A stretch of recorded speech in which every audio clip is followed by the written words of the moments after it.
Hay una pregunta en el entorno de Ripple que se repite una y otra vez. Es una pregunta que nos hacemos los que llevamos más tiempo siguiendo el proyecto, también se la hacen los que acaban de comenzar a invertir e incluso también se la hacen los haters de Ripple y XRP. Fíjate que aunque parezca mentira, hay algo que nos une a todos. Esta pregunta es la siguiente: ¿por qué no sube XRP con todas las noticias de acuerdos con empresas, instituciones y gobiernos que hay? ¿Cuál es el motivo? ¿Es que todas esas noticias esconden alguna mentira? ¿Es que en realidad Ripple se inventa ese tipo de noticias y realmente no hay nadie usando nada de lo que Ripple dice? Pues si alguna vez te has hecho estas preguntas, este vídeo te interesa porque vamos a desgranar el por qué XRP todavía no ha reaccionado a todo lo que ha ocurrido en el último tiempo. Te voy a explicar mi teoría de las 5 fases por las que necesita pasar Ripple y vamos a tratar de llegar a una conclusión que nos dé una explicación clara de por qué XRP no está explotando con todas las grandes noticias que tenemos alrededor del activo. Dicho esto,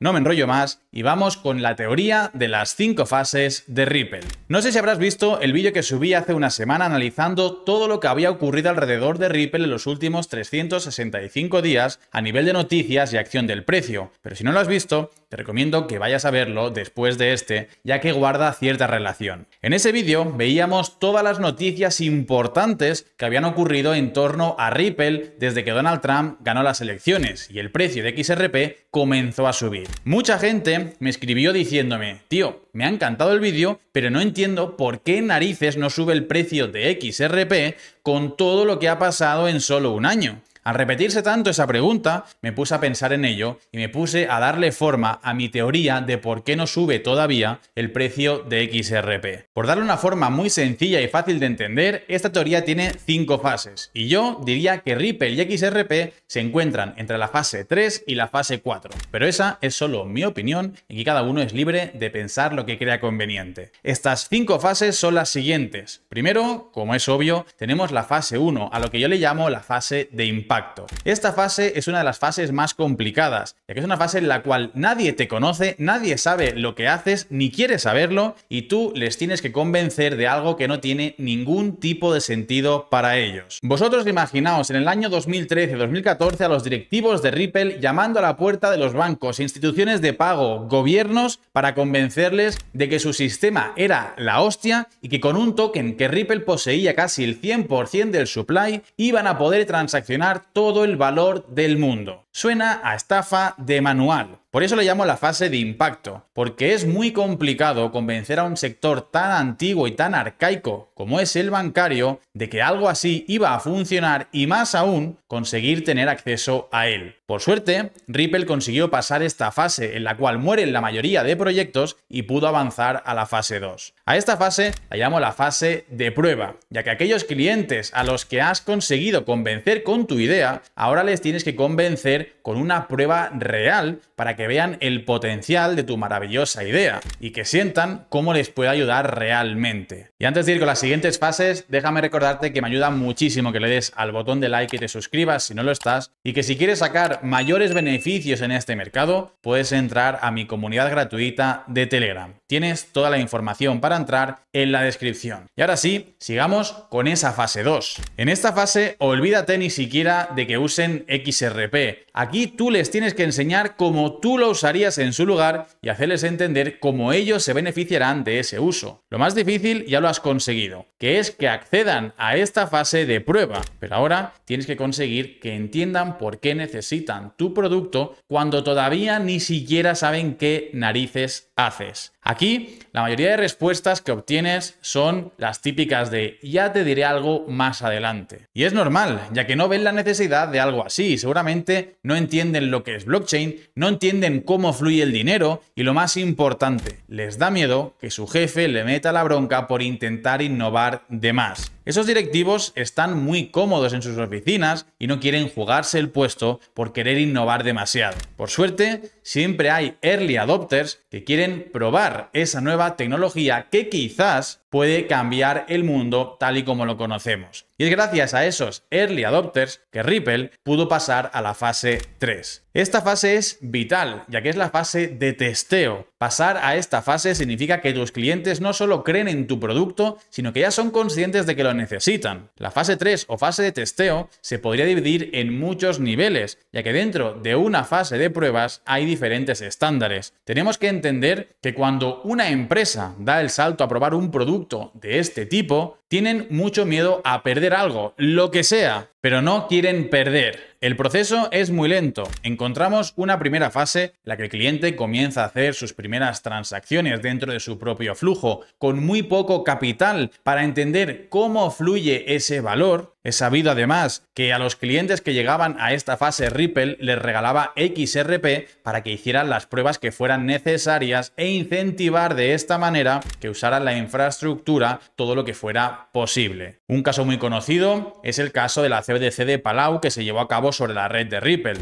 Ripple aportó gran parte del capital necesario para realizar esa prueba piloto. Como te decía, esta fase de prueba tiene diferentes niveles y se trata de conseguir que el cliente entienda cómo funciona el producto, cómo lo puede integrar en su ecosistema y qué más necesita para que la solución de Ripple le sirva realmente. Y ese qué más necesita es primordial y Ripple le ha sacado muchísimo valor de lo que los clientes le pedían en estos años atrás. De ahí han salido enmiendas como los Automated Market Makers, la propia stablecoin, ya que muchos clientes les daba miedo la volatilidad de XRP, los oráculos, la identificación digital o, por ejemplo, Clawback, ese mecanismo que le permite a un emisor sobre la red de Ripple revertir transacciones y tener total control sobre los activos que emite. Este tipo de funcionalidades son indispensables para un banco que trabaja con cuentas de clientes las cuales tiene que proteger y custodiar. Eso sí, Clawback nunca se puede ejecutar sobre XRP, que esto quede totalmente claro. Una vez el cliente ha recorrido toda la fase 3 desde esas primeras pruebas hasta comenzar a hacer transacciones grandes con dinero real, llegamos a la fase número 4. Eso sí, en esta fase 3, de nuevo, muchos clientes te repiten lo de te diremos algo más adelante, pero muchos otros se dan cuenta del potencial que hay aquí y quieren aprovecharlo. Eso da pie, como te decía, a la siguiente fase, que es la fase de la adopción. Yo creo que estarás de acuerdo conmigo que Ripple se encuentra ahora mismo entrando en esta fase 4. Esta etapa es crucial, ya que muchos proyectos se quedan por el camino justo en esta etapa, justo a punto de llegar al éxito. En este sentido, encontramos a los predecesores de Bitcoin, que pese a que alguno llegó incluso a ser usado por un banco, terminó por desaparecer, como es el caso de eCash entre 1995 y 1998. La etapa 4 es lo que estamos viendo en estos momentos. Expansión de la tecnología, gran interés por parte de los que mueven el dinero del sector financiero y gran interés por parte de los reguladores también. Es muy difícil que un mercado crezca si no hay una regulación que marque unas reglas claras para todo el mundo y eso está llegando. Sin regulación, ni bancos, ni gobiernos, ni instituciones van a querer entrar al mercado. Y pese a que BlackRock y compañía han entrado a Bitcoin y Ethereum, con el resto del mercado van con pies de plomo. Eso sí, en esta etapa 4 de adopción estamos viendo como ya hay muchos bancos haciendo pruebas o incluso ofreciendo productos a sus clientes basados en la tecnología de Ripple. Lo hemos visto, por ejemplo, con BBVA, con Franklin Templeton y con muchos otros bancos alrededor del mundo.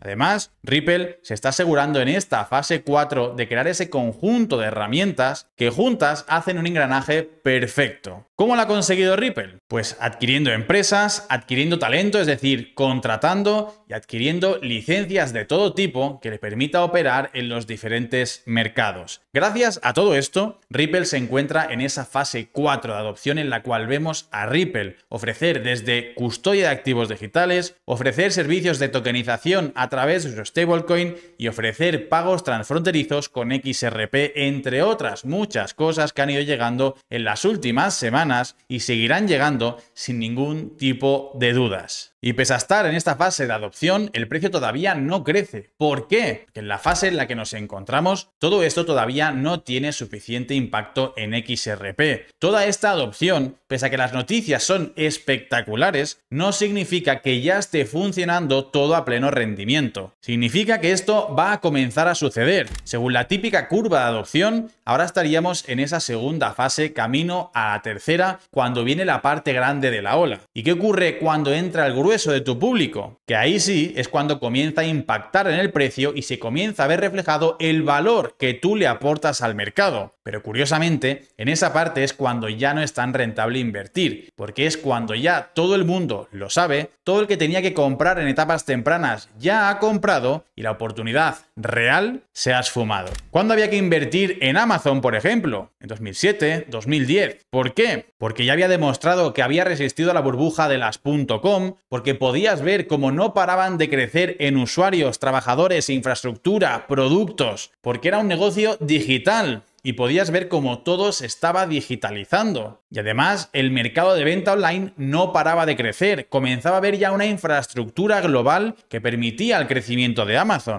Pues ahora está ocurriendo lo mismo. Comienza a haber una infraestructura real que permite el crecimiento de Ripple y toda su infraestructura, teniendo en cuenta, por supuesto, a XRP como parte de esa infraestructura. Y precisamente ahí viene la quinta fase, que es una fase que se parece mucho a la anterior. Podríamos decir que es una fase de adopción e interoperabilidad, ya que ese momento será en el que tengamos una adopción real. El momento en el que tú uses blockchain como usas a día de hoy Internet, sin darte cuenta. Cuando la infraestructura de Ripple y otros proyectos esté metida en todos lados e interconectada para que todo fluya sin que tú tengas que pensar a través de qué red vas a enviar el dinero. Que simplemente ocurran las cosas sin tener ni siquiera que pensar. Pero ahí el único problema es que la oportunidad ya se habrá ido. Ahí ya será tarde. Seguramente esa fase 5 traerá más cosas consigo, pero sinceramente prefiero no tirarme un triple en ese sentido porque creo que somos incapaces de imaginar la magnitud de lo que viene en ese sentido. Por lo tanto, teniendo en cuenta que estamos todavía en esa fase 3-4, ¿te sigue sorprendiendo que todavía el precio de XRP no haya subido demasiado? Porque creo que somos conscientes de que sí se está usando XRP, pero no a los niveles que se estaría usando en esas etapas finales de la fase 4 o incluso de la fase 5. Cuando en lugar de ver las noticias que vemos, comencemos a ver cómo definitivamente gran parte del sistema financiero está moviendo el valor a través de blockchain con redes interconectadas entre sí para transferir todo tipo de activos con un solo clic y a través de una interfaz súper intuitiva, ahí seguramente las cosas serán muy, pero que muy diferentes. El mercado cripto en general sigue teniendo una capitalización de menos de 5 trillones y están pendientes de entrar al sector cientos de trillones de dólares. Si tengo que sacar una conclusión de todo esto, es que por suerte todavía estamos a tiempo. Y si te tuviera que explicar en una frase por qué no sube XRP todavía pese a las noticias que vemos cada día, la explicación sería que la revalorización de un activo se mide por el impacto que éste genera. Y a día de hoy el impacto que genera XRP es mínimo, pero el impacto que puede llegar a generar en el futuro es inmenso y creo que en eso estamos todos de acuerdo. Yo creo que después de la explicación de las 5 fases ha quedado todo mucho más visual en nuestra cabeza y se ha podido entender mucho mejor el proceso que necesita cualquier activo, ya no solo XRP, para llegar a triunfar como lo hicieron las supervivientes de las .com en su día. La parte mala es que efectivamente tenemos que seguir esperando. La parte buena es que cada semana tenemos nuevas noticias que confirman que efectivamente Ripple sigue avanzando hacia nuevas fases. Hasta aquí mi explicación de por qué no sube XRP pese a las noticias que vemos todos los días. Esto es simplemente mi opinión, mi manera de entender el mercado. Mi intención no es ni que compres XRP ni que vendas XRP, es simplemente darte mi punto de vista y con ello puedas tener algo más de información para hacer luego tu análisis y tus movimientos. Dejamos el vídeo por aquí. Si te ha gustado, se agradece muchísimo que le des al botón de like, que te suscribas. Nos vemos mañana en un nuevo vídeo.